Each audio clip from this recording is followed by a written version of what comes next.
Warning. This podcast may contain spoilers from whatever TV show or movie is mentioned.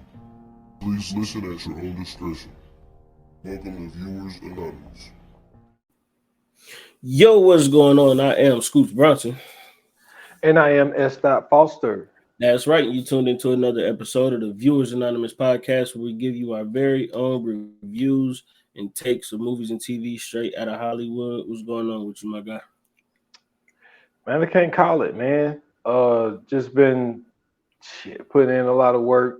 You know what I'm saying? We took the week off, and I just been really getting a lot of content in, man. Yeah. To be honest with you, like I took that time that we usually would be podding, watching new shit, which we'll get into that with our second episode of the week. But I've been doing all right, man. Just doing a lot of working. You know what I'm saying? Worked 6 days this past week, whooped my ass. But you know what I'm saying? I make it out here in these streets. How you been? How you feeling? Man, I'm feeling a lot better. Man, I did the same thing, man. I was last week, you know what I'm saying? We took the break, like you said, because I had to, you know what I'm saying, get some business in order, get my affairs in order, and, you know what I'm saying, hustle up this little money. And, man, when I tell you, I took all weekend, bro, and I slept out of what, 48 hours? I probably slept a good 30 of them bad boys. Damn. I was out, man. I'm talking about I made sure to get my rest this weekend. But foot cramping up. But outside of that, I was able to get, you know what I'm saying, some content in this weekend. I seen some stuff that I was looking forward to seeing. And then for the most part, man, I was, chilling out with my boys whenever I was up. But shit, that was about it, man. I was working and sleeping. Working and sleeping. Man. Shit, that sounds like adult life. Shit, yeah, for sure. So yeah, man. Ladies and gentlemen, welcome back. You know what I'm saying? I know y'all like, where were you guys at? We back in this thing, man. You know what I'm saying? We have a appreciation episode, and it is to one of the funniest, one of the most creative. I'm trying to think, man. Like, just this dude is legendary. He's iconic. He is inspired. I don't know how many people in the world, from doing improv to stand up to acting. You know what I'm saying? Like, he's pretty much literally done it all. Today we are giving flowers to the great Jim Carrey, man. Born January 17th, 1962 in Newmarket, Ontario, Canada. He started out in 1980. He has over 60 movies under his belt, 101 award nominations, and 54 wins with those awards, man. So let's get started, man. The first time you know what I'm saying, noticed Jim Carrey, for me, it was In Living Color. When was it for you? Same thing, man. In Living Color. Yeah. For, In Living Color to be what it was, you know what I'm saying, at a time where it was, man, because that was really like the first time really you really seeing like a lot of just talented majority, you know what I'm saying, black people, you know what I'm saying, on network TV.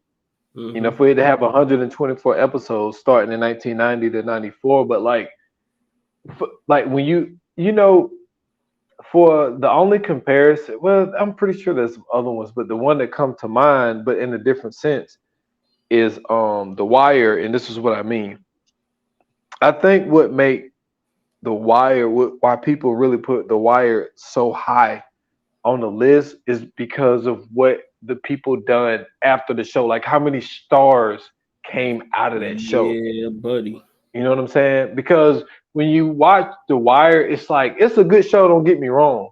But it's just when you think about Idris Elba, Wood Harris, Michael B. Jordan, Dominic West, what's my dude name? He's from South Carolina. His name is slipping my mind. but it's about what the people did after the show. Yeah. And like A Living Color is the same thing. You know what Yeah. I'm saying? You got all the Wayne siblings. You got Jamie Foxx. You got Jim Carrey. You got Tommy Davidson. Like Yeah. there's so many people who had great careers. Mm-hmm. J Lo, all from one show.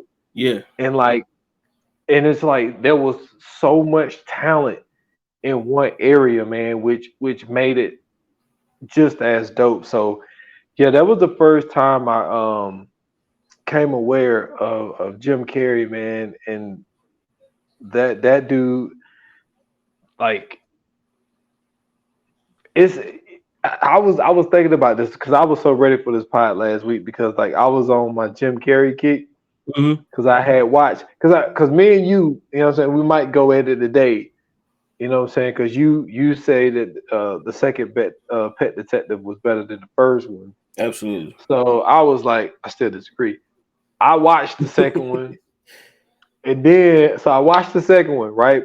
So I watched the second one, and then right after that, I watched The Mask, and I'm like, I was so ready for the pod. I done lost all those one-liners that I had, but I was, and then I ended up watching the first Pet Detective. I was like, nah, man, this dude crazy. I was like, that first one is so funny. But so let me ask you something real quick, right? Mm-hmm. So you remember in Friday when Felicia came over? Because she could have said two things. I always thought it was one thing, but then I started overthinking it, and I was like, was she talking about this?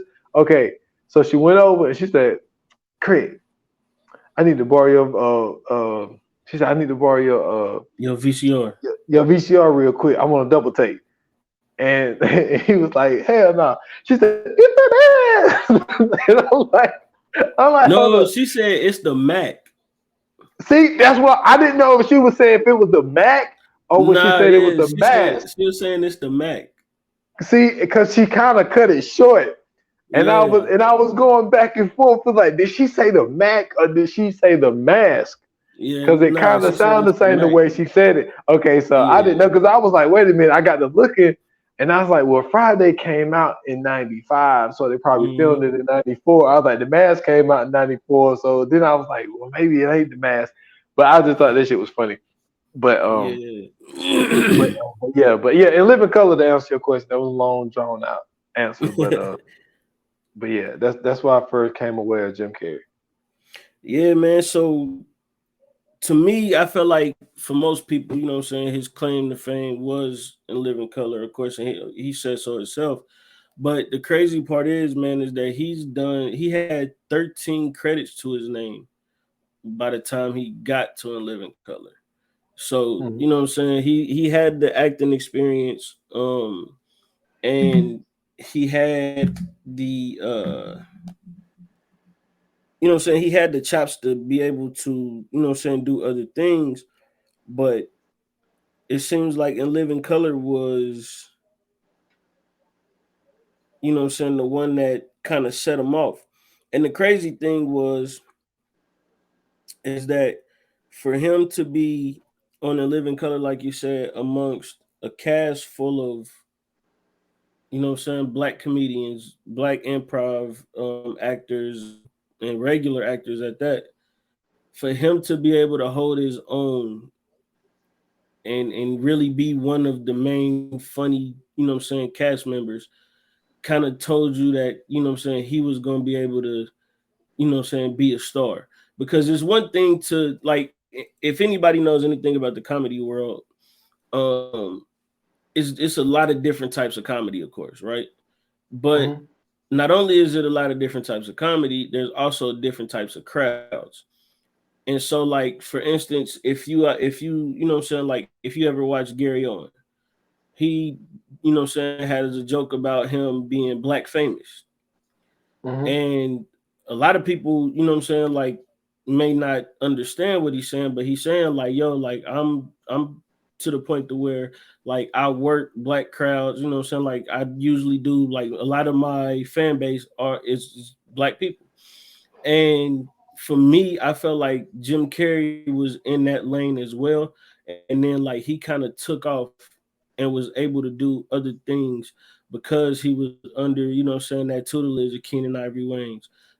Because he was under that tutelage of Damon Wayans. And not only that, like if you really watch him, like Damon Wayans was one of those people who was able to shift over and do, like sitcoms, which would be, those type of play, those other type of crowds compared to what In Living Color was. And like the fan base that it had, because for those who probably don't remember, that was like the beginning of the Fox network. I think they had it was In Living Color was on there, New York Undercover was on there. Yep. Martin was on there. Yeah, Martin started off on Fox. And what was the other show? It was another show that they had on there. But like for the longest, and I had talked about this before about when Fox had first started, like Fox used to be known as the Black Network. Like, you know what I'm saying? That's how they pretty much started everything. Like they would put those shows on, and that was where all of the Black talent went until WB came along, and then you had like Jamie Foxx and the Wayans brothers and Homeboys in Outer Space and all those shows, and they mixed in like Seventh Heaven and what's the one show Jessica Alba used to be on? Was it Dark Angel or something like that? Dark Angel. No, Dark Angel was the I don't remember the one that Jessica Alba was on. I thought you was about to say Jessica Biel, but she was on Seventh Heaven. Yeah, Seventh Heaven was on there too. Hold on, I gotta find this now, bro. But you know what I'm saying? Like it was one of those things where that's how that's pretty much how, you know what I'm saying, like Fox kind of ended up being like neck and neck with the other, you know what I'm saying, the major stations. You know what I'm saying? Like at one point in time, it was between Martin and Fresh Prince, and Martin was, getting his claim to fame because of his celebrity on Def Comedy Jam and his celebrity in stand-up. He was able to get a show and, you know what I'm saying, kind of spearhead along with In Living Color and everything else, you know what I'm saying, spearhead Fox. And to, you know what I'm saying, for Jim Carrey to be a part of that, like for him to have the memorable characters that he had, like he had Fire Marshal Bill. What was the fitness instructor? Was it Venus DeMilo? It was. Hold on a minute. What was the name? I think it was Venus DeMilo. He was supposed to be like a chick, but he was like, he had all the testosterone, so he had like a mustache and shit. Like that shit was so fucking funny, bro. Like that, he really like put work in on that show, bro.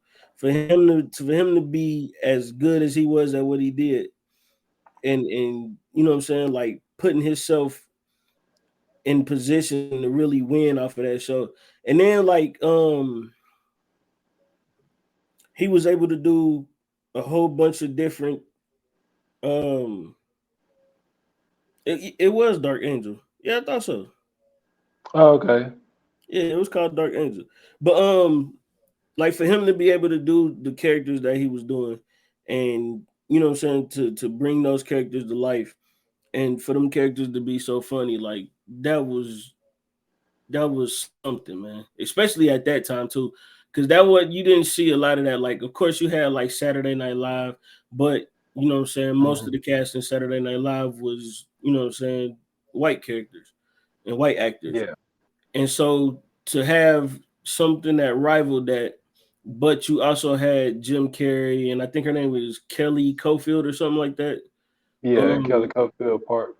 Yeah, she was a part of it too. For those two to be the only two white cast members on there, but still be able to, you know what I'm saying, go toe to toe and still be funny in that different arena, I thought that was something. And another thing that I noticed, because you know he's Canada born, and Farley was Canada born too, and like they both did like that type of comedy where like they kind of humiliate themselves, kind of like, you know what I'm saying, where it's kind of like self-deprecating. Yep. exactly. And like and I don't know if if it was more of like a Canada type of thing, but because the thing is, the reason I bring that up is because so like I told you, I went back. I watched the two Ace Ventura movies, The Mask. Mhm. You know what I'm saying? And it's just like those movies don't. Okay, now let me say this: they age well, but Mhm. that comedy don't age well. Like Yeah. like the comedy movies that come out today, like they're not this type of comedy no more. You know what Right. I'm saying? With the facial expressions that he's giving and like, all of the, silly dances and things that he do, like that ain't really the type of comedy that's really being made today. Right. And even though Farley died early, it's like I don't know if he would have been able to continue at that rate that he was at. You know what I'm saying? I Because don't I know. think that, I don't know because it was a nice little run that Jack Black had. And to me, Jack Black was in that same yes, vein. he's similar. Yes, he Yeah. is. Yeah, this is true. This is true. But like I was going back and I was watching it and I was like, yo, like this shit. Like it wouldn't really fly that much today. Like, or at least I don't think that they would go into it. Now, don't get me wrong, like he's still doing these Sonic the Hedgehog movies, which Hmm. he's kind of doing, he's still Yeah, Jim some of that Carrey. He's same, you know what I'm saying? cartoonish comedy. Yeah. Yeah, but it's just like, going back and watch now. Ace Ventura is always gonna be fucking funny. I don't give a fuck what. I don't Absolutely. care. It's 30 years from now. That shit's still gonna be hilarious. But like Absolutely. I was just watching The Mask and I forgot that was the introduction of Cameron Diaz. I forgot Yep. that was her first movie. Cameron Diaz and damn, what was old dude's name? The dude who was the bad guy in that movie. Uh Um, he was also the bad guy in what, Blue Street? Peter Green. Yes, he's the same Yeah, character. He's yeah, the same character absolutely. in Blue Street. Absolutely. And but yeah, man, I was just like, and I'm watching this Stanley Ipkiss. That shit is so fucking funny. Bruh. But like the mask, I don't think the mask would fly today. You know I what I'm don't saying? know. I don't know because to me the mask is like super slapstick. So like I feel like if it was made today, like it could definitely be it could still be done today, maybe with like a little less vulgar humor. I think it'll still hit the same, only because like it was such a goofy movie, and it was like the Mhm. humor was so goofy in it, like you could still be able to do it and still be PC at the same time, and it'll probably still hit. Well, it might not hit as hard, but I think it'll still, what I'm saying, it'll still stick though. Yeah, see, yeah, and it's like you said, like I don't think it hit as hard as it did. You know what I'm Hmm. saying in the mid '90s because the mid '90s was so wild. Like the type of Yeah, I'm gonna movies say that a we was wild getting, time. I'm it saying was, and wild. like people, and they took more chances with shit. Yeah. Like there was more chances that was taken in the mid '90s, the early to mid '90s than they are now because everything is remake based. Yeah. You know what I'm saying? Yeah. And it's like there isn't really a lot of new ideas, and a lot of this shit that came out then, like a lot of this shit was fresh ideas where people took a chance on shit. Because Hmm. like even Ace Ventura, with he being the main guy in '94, the same year that In Living Color ended, like he gave himself a household name by being on a TV show, and then Hmm. he was able to get his first break, his big break, because the movies that he was in earlier, he wasn't like the main guy. Yeah. I mean, And like, even when he was, it still wasn't anything that you would be like, oh yeah, that's a Jim Carrey movie. yeah, exactly. Like these, like starting from '94, like these are Jim Carrey movies. You know what I'm Hmm. saying? And Hmm. for Ace Ventura and The Mask and Dumb and Dumber, Yes. all dropped in the same year. Yeah. All of them dropped in '94. Killer So he year. was working. He was killing it. He was Yeah. working his ass off. But I'm sorry, man. Ace Ventura is that joint. I'm sorry. Ace Ventura is funny. So let's do this, bro. Because Ace Ventura is funny. The first one is hilarious. Don't get me wrong. Um, the scene where they going into the mental asylum and he got the tutu on and he do That's all time. yeah, he do the John Madden play calling and then he Yeah. slammed his face into the ottoman. Classic. Like you can't beat that. I'm sorry. It is classic. But let me tell you something, bro. When that nigga fought Tommy Davidson And Ace Ventura, Pet Detective 2, bro. That shit had me fucking crying. To that, the funniest scene in the movie is this nigga finds. I don't even know how they even came up with this idea. He's in a mechanical rhinoceros. And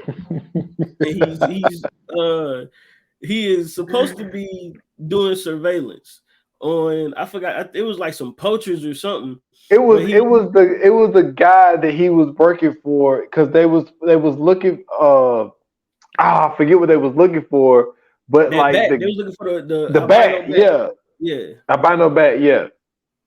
And so he's in the rhinoceros, and he's in the middle of the fucking African desert in this hot ass rhinoceros, and the fan turns off.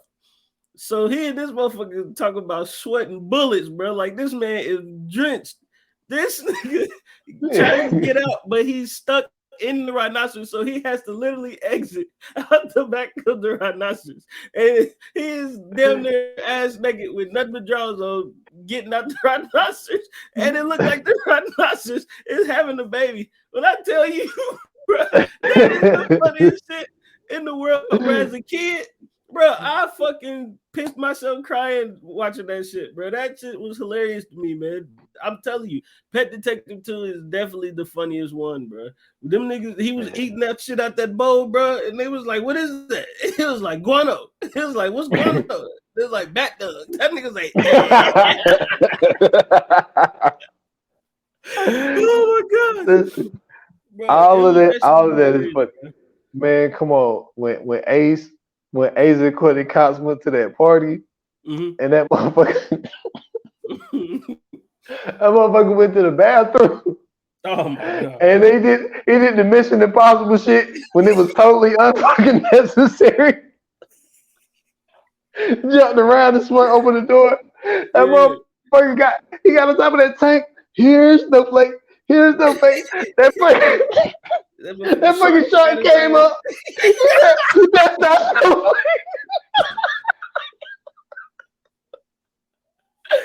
Hey, nah, bro. He came back. No, he came back. He was wet as fuck. He said, do not go in there. Woo!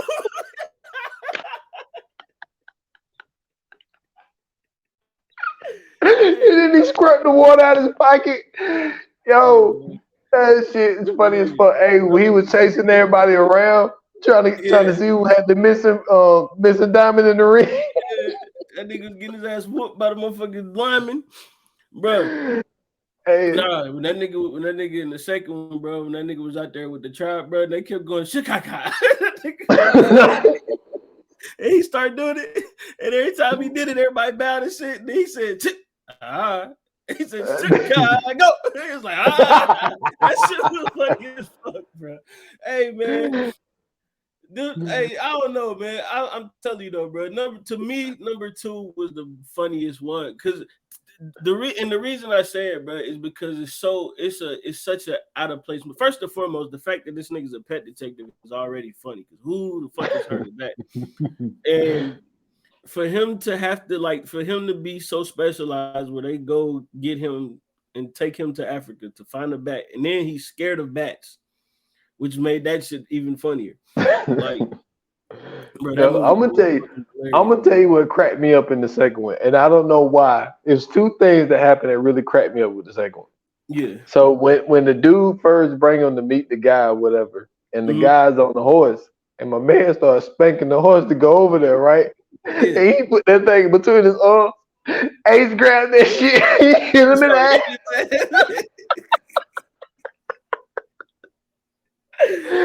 Hey, that shit cracked me up. But the second thing that cracked me up is when they went into the party, and old girl came down and she had a fox on her shoulder.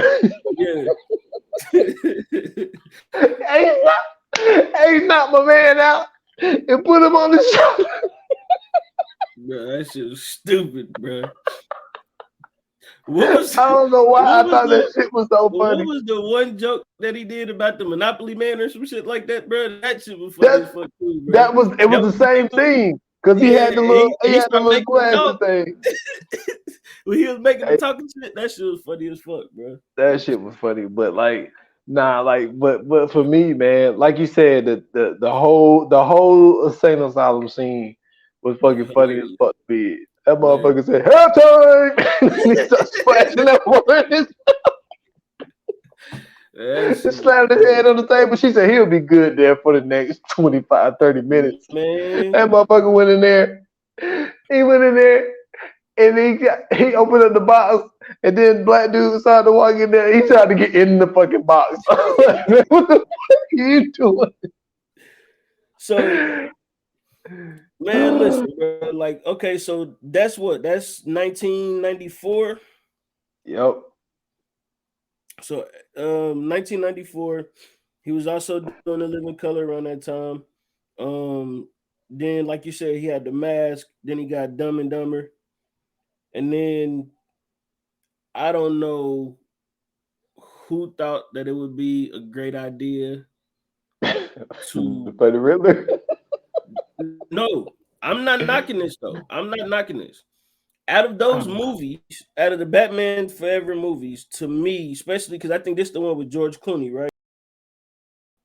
Yes, I think Batman. No, this is George Val Clooney. Kilmer. This is Val Kilmer. Oh, Val. Okay. Yeah, for him to play the Riddler, to me, he made the Riddler super menacing, and I had to give him. I always give him credit on that one because if you know, like if you are in the comics or whatever, like the Riddler he not as charismatic and everything as Jim Carrey made him to be.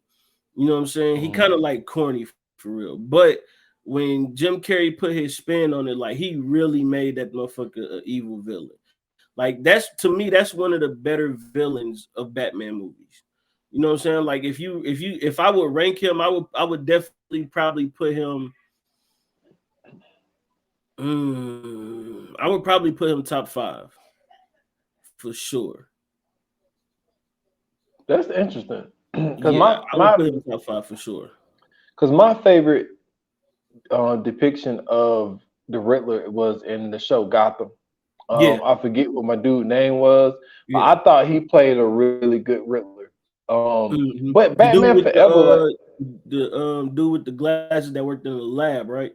Yes. He did Like good. he killed that show. Good. I hate that show ain't. I don't even know if they canceled it or what. It was just like they left that shit on a cliffhanger for a minute. I think it went to like Netflix or something, and then it just died off. Yeah, man. I thought they was doing really good, giving us like the whole backstory of the young Batman and like, you know what I'm saying? But yeah, Batman Forever was never one of my favorites. And then I thought Tommy Lee Jones being Two-Face was like too extra. Yeah, I love Tommy Lee Jones. That's what I'm saying. Like to me, I felt like because of how good Jim Carrey was in that movie, like he really made everybody else kind of look. You know what I'm saying? Like weak. Like even Uma Thurman, her playing Poison Ivy, she was good, but to me, like she still wasn't as good as Jim Carrey. Yeah, like he definitely stood out in the movie. Like he was the only person that really stood out. And then like, you know, Val Kilmer coming in after Keaton because wait a minute. Yeah, he did. It was you right. Because Clooney was after Forever, right? Yep, because that was Batman and Robin. Yeah, so him coming after Keaton, and Keaton did a fucking phenomenal job in those two Batmans that he did on Batman and Batman Returns. And then for Val Kilmer to come in, like, I don't know, that was just one of those movies, like that one and the one when Arnold Schwarzenegger played the Iceman. I was like, yo. Mr. Freeze, trash. Yeah, Mr. Freeze. Yeah, I was like, all right, man, y'all need to y'all starting to fuck these Batman movies up. I am with you, but let me tell you something, bro. It's only like that's why I said I would put him top 5. Like for me, I would go. He's in there. I would put Danny DeVito in there when he was the Penguin. Michelle Pfeiffer as Catwoman. Yep. I will put Heath Ledger in there as Joker, and then I will put Jack Nicholson as Joker. those five, like they really made the movies, you know what I'm saying, good enough to watch.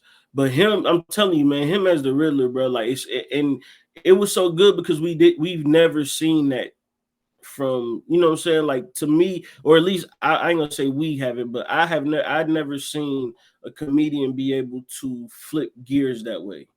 And that was like the first time we actually seen somebody who's been playing funny roles the whole time. Like, remember, um he's playing in Dumb and Dumber, The Mask, you know what I'm saying, Ace Ventura. He playing these super goofy characters, and then to turn around and, you know what I'm saying, and bring the Riddler to life the way he did, like he did a hell of a job. All right, so I'm gonna give my top five. Isn't this? It's a little different. Mm-hmm. So I'm gonna go in no order. I got Heath Ledger as the Joker. Mm-hmm. I got Michelle Pfeiffer as the Catwoman. Mm-hmm. The Riddler that I fucked with was the Paul Dano one, the one that was in the Batman movie. That one he did good, but I wasn't a real big fan. I was impressed. And then I got Bane. Mm-hmm. Tom Hardy. Yep. And I don't know, man. I might have to go Falco, man. Well, or Falcone, excuse me. Yeah. Because the way we did the movie. I did not think the Batman movie was going to be as good as it was. I really thought that they really fucked that shit up. Yeah, but he really surprised me. Oh boy. Like he really surprised me, man. So yeah, that's my top five. A little bit different. I got three. I got three people. Yeah. That you put in there. No, I got two. No, two. And I will say, because I got Michelle Pfeiffer and Heath Ledger, but yeah, the other ones were different. But whenever they do it, the new Batman joint, I'm telling you, they set it up for what's my man's name? Colin Farrell, the Penguin. I'm telling you. Yeah, he did it. If it goes the way that I think it's gonna go, he might get Danny DeVito out of here, man. He might. I don't know, man. He might. But see, that's what I'm saying, bro. Like Danny DeVito, he did like this nigga really turned into the character. He really did. You know what I'm saying? And the way that they do like the Penguin now is, you know what I'm saying, like he more of like a mob boss compared to the cartoonish, you know what I'm saying, versions that we had before. So I mean, it could be like, but to me, that's the only thing. Like now, the way that they doing them, it's you know what I'm saying, it's a little more of a realistic style as far as the villains go. But I definitely like that. I'm sorry though, but Jim Carrey's Riddler is definitely to me the best one. Okay. But that's that's just me. So we got in '95 Batman Forever, Ace Ventura 2 When Nature Calls, and then he comes out with a classic, man. Classic, boy. This is my shit right here, boy. Oh man. The Cable Guy? Come on. I'm talking about all-time classic, bro. Like this is one of the movies that when you are somebody who is considered like a comedic actor, you gotta have one under your belt that no matter what, it has to stand out. And he got a few of them, but the Cable Guy is amazing, bro. That shit was amazing. When that nigga when they was at the medieval time thing. Come on, man. That shit was great, bro. Man, the Cable Guy is that joint, man. And for him to play like this obsessed guy who can't get no friends, and then just kept showing up at your house, and then he made this dude life miserable, but and all he trying to do is get some cable. You know what I'm saying? Can you imagine? A whole new friend, bro. Hey, can you imagine, man? Back in the day, you just trying to get some cable, and then this motherfucker won't leave you alone. And this Cable Guy just keeps showing up. That could have never been a black movie. Hey, that yeah, was an action movie. Man, I mean, this is true. This is true. But hey, or it would have been a mystery. Cable guy would have came up missing. Miss, yep. I'm telling you. Like, You ain't lying about that. You ain't lying about that. hey, Y'all I'm got to telling send another cable guy out, man. I don't know what happened to the other dude, man. He never put my cable in.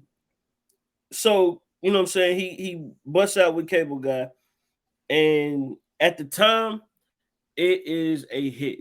You know what I'm saying? Everybody's you. loving it. Everybody's laughing at it. And then he drops Liar Liar. Now, I don't know about you, but to me, Liar Liar is up there with some of his best movies, bro. Because that shit is hilarious. When that motherfucker And went into the restroom and whooped his own ass, bro, that shit was crazy, bro. it's crazy the fact that this dude could not tell lies and he's a lawyer. Like, come Man, come on, on, man. bro. All Come on. because of the fucking wish that his kid gave, man. Oh my goodness. I know he Yeah. was sick. I know he was sick, man. Okay, so moving off of Liar Liar, you then get one of probably the best movies to ever be made to me. Which I'm not gonna lie to you, today the movie is even better. Watching it like with today's eyes, it's even better. The Truman Show. This is him playing the straight man. He's not the comic relief. He's playing a serious role. I believe it's his first serious role since he dropped Ace Ventura. I mean, bruh. I'm talking about, to me, I feel like that should have won the Oscar. That movie definitely deserved to win an Oscar. The funny thing about the Truman Show is I've only seen it like once or twice. Okay. And I remember it vaguely, but not too vividly. Mm-hmm. So that's why I was like, when you said like one of his greatest movies, I was like, That's why I was like, I was like, that's interesting because like I've seen it, but it was never like the one that really pulled me in. Yeah.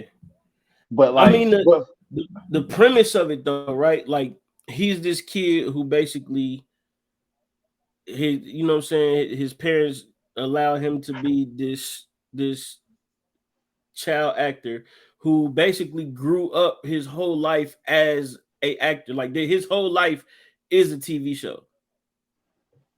Like that's what I'm talking about. Like when you talk about how like nowadays everything is remakes and all that shit, like for me, that was the creativity in that itself is crazy. To make a person play basically an actor that has no knowledge of the fact that he's literally acting and he's just living his everyday life, only to find out that basically all of this shit is a sham and the whole world is watching them constantly. Like that's crazy, bro. yeah, the concept of it is really insane. Yeah. Like, yeah, it really is. So I mean, but that's shout out to the, you know what I'm saying, the writers and the director of the movie as well for coming up with that type of concept. Okay, so then we get excuse me, then we get his ode to Andy Kaufman. That documentary was crazy. Man on the Moon. Yo, he literally turned into this dude. Like Yes. when we talk about how Jamie Foxx did Ray Charles, like this is the next one. You know what I'm That, and saying? I'll tell Like you another him, one. Tina Turner with Angela Bassett. You know what I'm saying? Like this is on that level. And Daniel Day-Lewis when he did Lincoln. Yeah. Like this dude literally thought he was Abraham Lincoln for real. Yeah. But I mean, like to me, I don't count Daniel Day-Lewis because he's literally a method actor.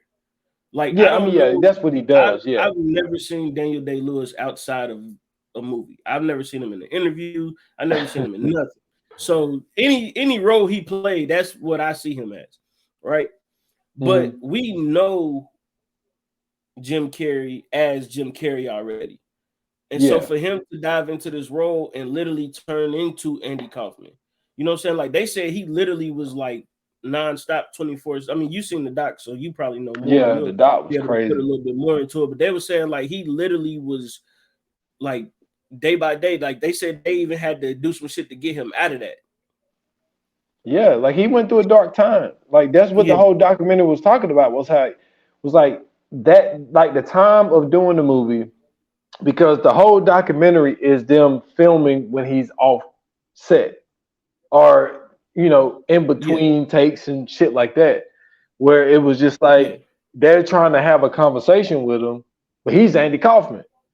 You know what I'm right. saying? And it's just like, and it was like he went through a dark time, like after that shit, trying to get out of that because he got so Mm-hmm. engulfed in that damn character, man. It was crazy. I forget what it was on or where people can find it now, but yeah, Jim Carrey, he got deep, very deep into that shit, and it took him a minute to get out of that. Yeah, man. I mean, like he really stuck his foot in that one. And then in 2000, he comes back on the comedy scene with another funny joint.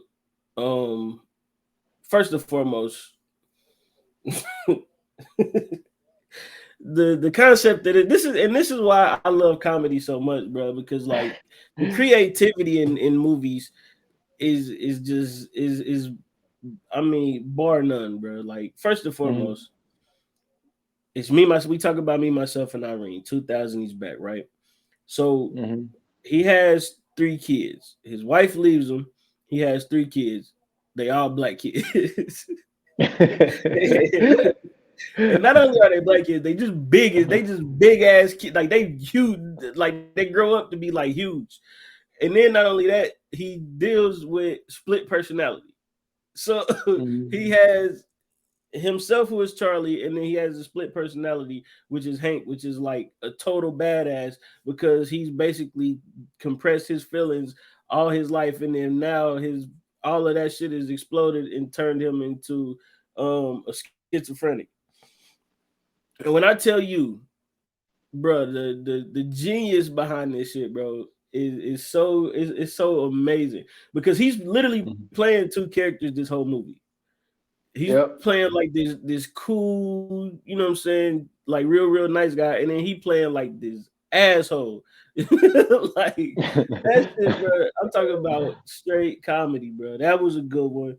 And then not only did he have Me, Myself, and Irene in 2000, but he came back with another banger with How the Grinch Stole Christmas. We already covered that one. Um, Mhm. you know what I'm saying?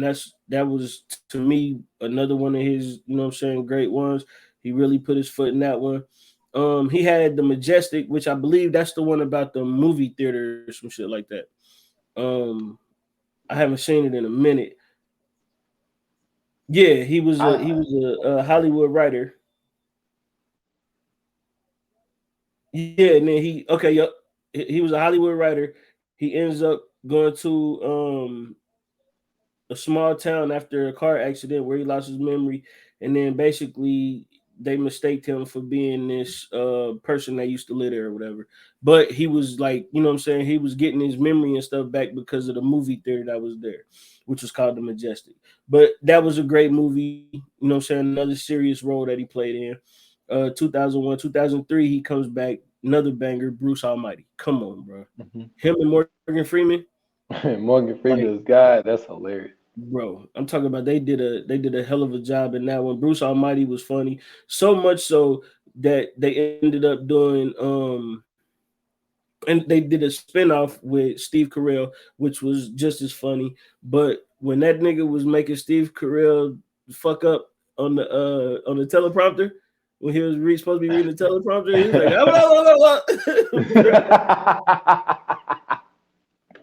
bro, I'm talking about I'm talking about comedy gold, bro. Comedy fucking gold, man. That shit was great. And then let me see where we at. 2004, man. He started going crazy. So 2004 he does Eternal Sunshine of the Spotless Mind, which was a great movie. He did Pecan Pie. I'd never seen that one. And then he did A Series of Unfortunate Events, Lemony Snicket's. I did see that one because my little sister, he was Count Olaf. He was great in that, playing another character, doing this thing. And then in 2005, oh my gosh, when I tell you, bro, after everything that has happened in the world, for them to make a funny movie about the fall of Enron and for them to be able to make this shit work, Fun with Dick and Jane is a classic to me, bro. I will not hear anything else for anybody that says anything about it. That is one of his best movies. I'm talking about genius. Him, Tia Leone, Alec Baldwin, Richard Jenkins, and a host of other people, man. Bro, when I tell you, bro, that shit was so funny. That motherfucker told his son they about to get a pool, bro. And that nigga was outside digging the hole for the pool. And he fell asleep outside in the hole, bro. And then they lost all their money and shit, right? So they coming to repo all their shit. They come to repo everything that they got. He done lost everything because his boss done set him up. So he done lost everything. And so these motherfuckers come up. They come up and they pick up their grass, everything, bro. So their yard just dirt. It ain't nothing but brown dirt. So everybody in the neighborhood coming outside seeing them and shit. So they super embarrassed. So this nigga in the bed, he done had enough of this shit. He mad as fuck, bro, because they ain't got nothing. This nigga just went outside and started just pulling up patches of people's grass, bro. Put that shit in his yard. Oh, bro, that shit was so fucking funny, bro. That movie is funny than a motherfucker, bro. This nigga was him and Tia Leone, they was out there, they was in the car, and they're supposed to go rob this 7-Eleven. He was trying to go rob the 7-Eleven, and she was making jokes and shit about him while he was going in there to rob the 7-Eleven. Bro, that shit was funny as fuck, man. So Fun with Dick and Jane, that's that's my joint, man. 2007, man, the number 23. Godly. Man, listen. Godly. That's the joint right there. This for you right here, man. This is the joint right here, man. The number 23 took over my life. Like, I'm talking about, it was so different. Like, I've never really got into movies about obsessions, but like this one really took that shit over the top to where like that shit got into my life, dude. Like, I'm telling you, this shit came out in 2007. My oldest son was born in 2007. Guess what time he was born, my guy? What time? 1:22 a.m., my guy. I was like, oh my God, like what is going on?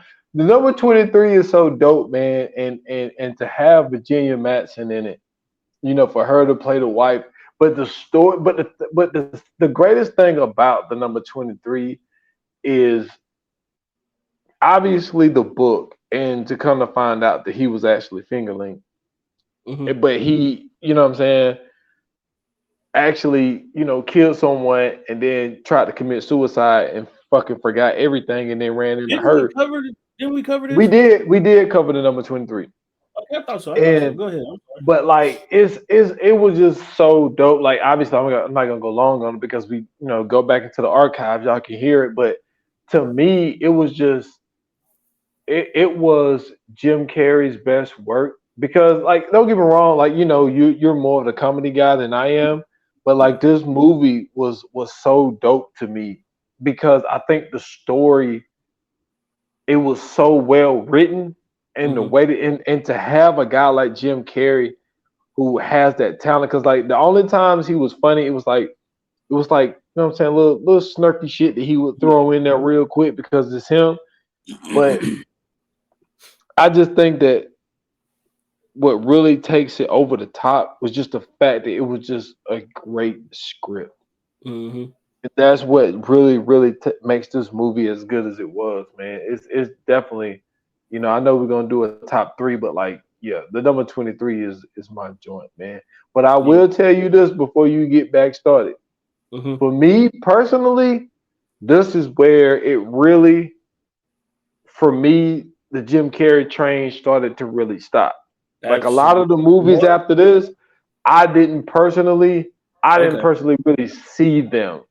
Okay. So a lot of this shit that's coming up, that's you know what I'm saying. That's more of your lane. Because I was Okay. more early '90s Jim Carrey. Like I never seen Funds with Dick and Oh man, hey, you. I will. Look, I beg you, bro. I beg you. If you watch Jay. anything tonight, bro, find this movie and watch it, bro. When I tell you, you are going to laugh your ass off because it's first and foremost, it's not typical Jim Carrey humor, right? Like Mhm. he still does Jim Carrey. He does his thing, but because of the situation at hand and what they talking about in the movie and like what they making fun of, it makes it that much funnier because you already know about the story about Enron and everything else and how all that shit happened. But for them to make a story around that, like and about that, and make it a comedy makes it that much funnier. And then like the Yeah. shit that was happening to them is even it I'm telling you, bro, just please watch it. If you can watch it tonight, watch it tonight, bro. When I tell you, bro, you are going to be hurting tomorrow morning from laughter. This is going to be the one. Um, okay, so 2008 gets here. Um, we get, you know what I'm saying, he does some voiceover work for Dr. Seuss, another Dr. Seuss movie. This time it's animation with Horton Hears a Who. Seeing that, of course, great movie. Um, and then 2008, bro, yes, man. Bruh. He had everybody walking around talking about hey, the bull. That shit was amazing, bro. Yes, man was funny as fuck. And then he does a Christmas Carol, which to me, it's not easy to do a movie like this, right? Mhm. And not only is he the voice of the character, but he's also like they use his face. And this is an Mhm. animated movie. This ain't a live action movie. This is animation. And they use his face for it. And I mean, like, you know, they add some age and all that to it, but you know, he really did a great job playing Ebenezer Scrooge. Um, and then he did like a couple funnier die joints. He did an episode of The Office. Then he does Mr. Popper's Penguins. I never seen that. Um, then he's doing like TV shows, Drunk History, 30 Rock. And then he does the magician movie, The Incredible Burt Wonderstone. Um, trying to think. He does Kick Ass 2, which was a pretty good movie. Um, and then he did like a little small role in Anchorman 2. I think it was like the fight scene where all the um news joints, all the news people came together and fought. Then Dumb and Dumber 2 comes out. Um, then 2016 was the last two he did until 2020, where he did Sonic the Hedgehog, where he played Dr. Robotnik. Did a great job doing that. Um, hosted Saturday Night Live, and then he did Sonic the Hedgehog 2. That was his last one, which he do a great job of being Dr. Robotnik, even though he was a skinny Dr. Robotnik, which Yeah, in the game he was fat as fuck. yeah, that's what I'm saying. It was a little weird, but he still I think he still did a good job in it. But you know, it's not the Dr. Robotnik we grew up with, so it was a little weird. Yeah.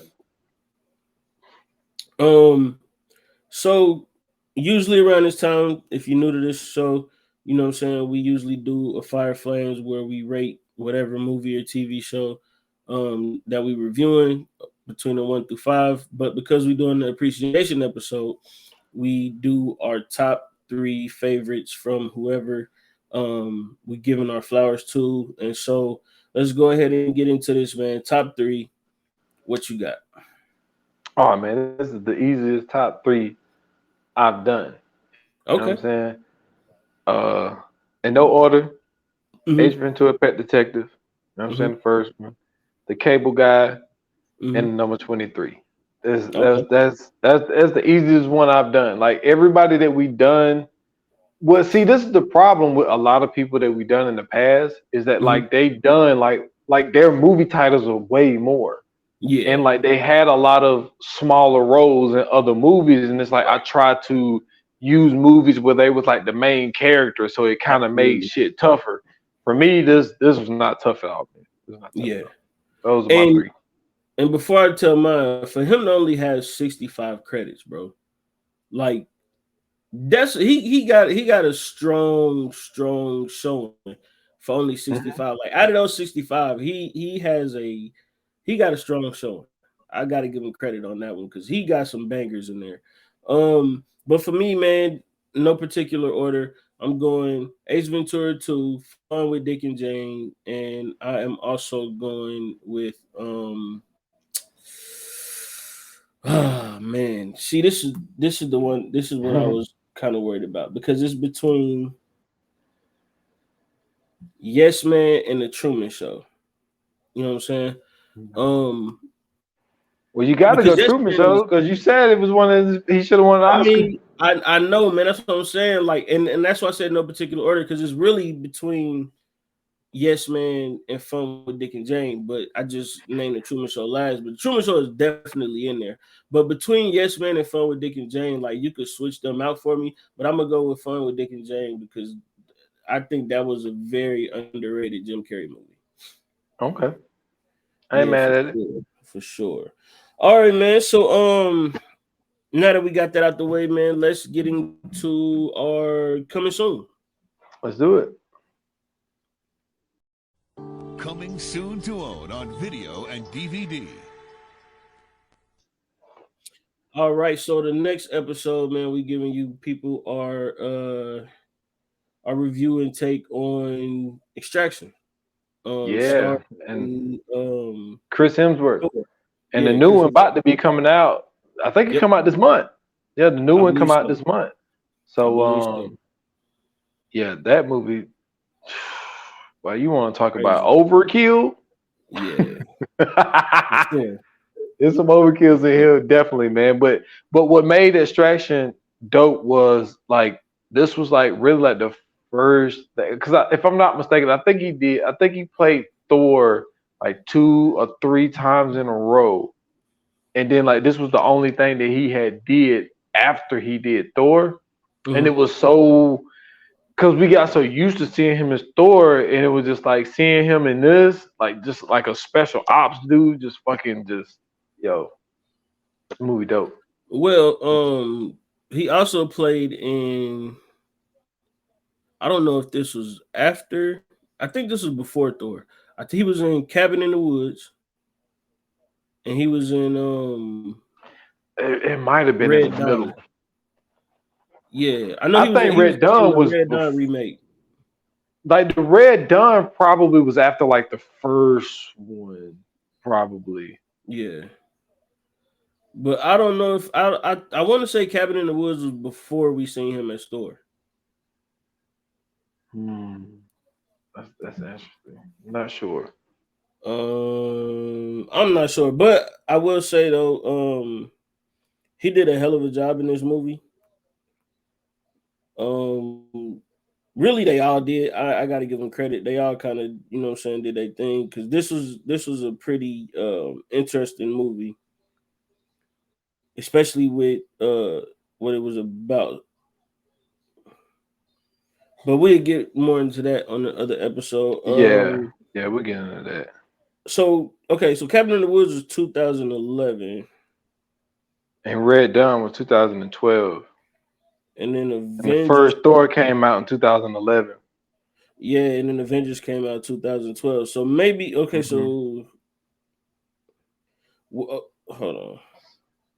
So When Captain, it was was the same year. Same I year. know? I'm trying to see. So the first story came out May 6th, and then Okay. Cabin in the Woods.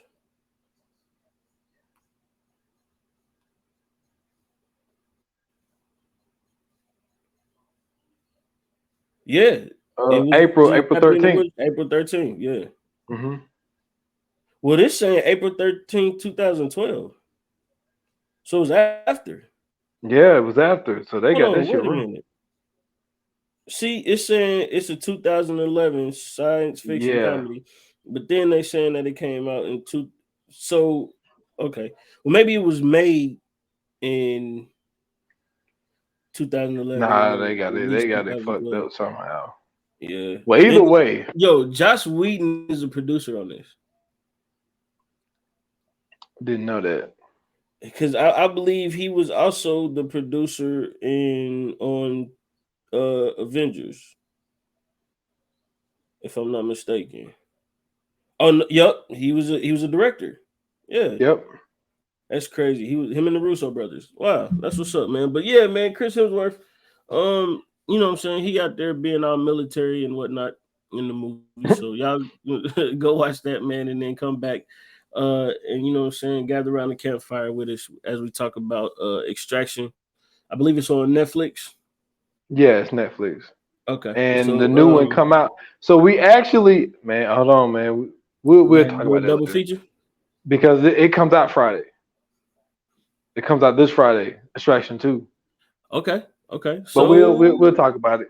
So we might have to be okay. So y'all just stay tuned, man. We might have some, you know, something for y'all, man. But listen, if you are a fan of Jim Carrey, if you think Jim Carrey is, you know what I'm saying, a super hilarious comedian, or you know what I'm saying, you prefer Ace Ventura 1 over Ace Ventura 2 or vice versa, hit us up, let us know, tell us what you think on our socials, Instagram and Twitter at ViewAnon You can also check us out with the Twitter community, you know what I'm saying, jump in there, join up, help, you know what I'm saying, continue the conversation. And then you can follow us on Facebook as well, VA Pod Watch Group. And then if you'd like to follow me, you can follow me on Twitter at Scoots Bronson. I have a link to in my bio. You can find me everywhere where else there. And y'all can find me at s.foster8 on Instagram and on Twitter at 28 minutes or less pod. That's just on IG. Follow the podcast 28 minutes or less. Drop the new episode, which is, if I'm not mistaken, 126. You know what I'm saying? I did the all-time college football movie, The Program. You know what I'm saying? So I dropped that. So go check that out on all major platforms. For sure, man. Listen, thank you guys so much. We appreciate the support. Thank you guys for listening. Thank you guys for watching. It's greatly appreciated. You know what I'm saying? Make sure y'all like, share, you know what I'm saying, subscribe, all that good stuff. Tell a friend, man. If you think something is funny, put it on your socials, man. Tag us in it, all that good stuff. And you know, till the next time, man. Like they say in Hollywood, that's a wrap. Cut.